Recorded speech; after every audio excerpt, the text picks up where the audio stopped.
Hurmatli tarmoqda bizni kuzatuvchilar, opamizni savolga tutmay qo'ya qolaylik. Bugun erta Hindistonga yuborishimiz kerak ekan.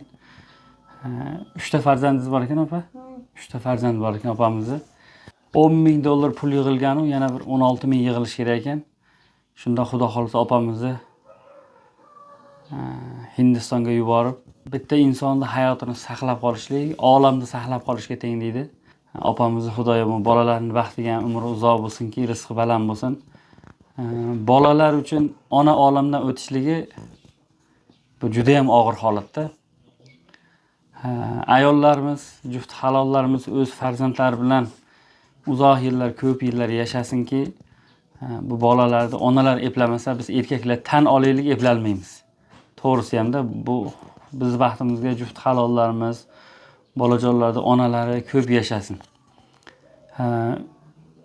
3 ta bola to'g'ri shariatda dadasi o'lsa yetim bo'lib qoladi-yu, lekin onasi o'lgan bolalarga juda ham qiyin-da. Azizlarim, biz opalarimiz o'zining kartasini qo'yamiz, telefon nomer ham qoldiramiz. Kimdan yordam bermoqchi bo'lsa, bizga bemalol telefon qiling, murojaat qiling. Kartalarimizga ko'p bo'lmasa ham qo'lingizdan qancha summaga qodirsiz, shuncha tashangki, yordam qilingki, shu bolalarning baxti uchun onaxon ko'p yashasin.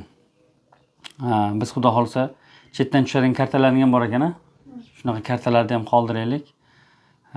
Qo'lingizdan kelsa yordam qiling. Agar qo'lingizdan kelmasa, shu videolarimizni gruppalarga tarqatingki, asl egasiga, bir boy insonlarga, qalbida Alloh deydigan, oxiratga zaxira qiladigan insonlarning qo'liga yetib borsa-da, shu videolarimizni ko'proq tarqatishga yordam qilib yuboringlar. Faqat yordam qilingki, Allohning roziligi uchun. Biz opamizni ataylar manzilini aytmayapmizki, Xudoning rozichiligini istagan odamga manzilning farqi yo'q. Shuning uchun videolarimizni ko'proq tarqatishlikka yordam qilinglar azizlarim. Shu qizchamizga necha yoshsiz qizim? Yig'lamasdan aytavering qizim. Nima orzungiz bor?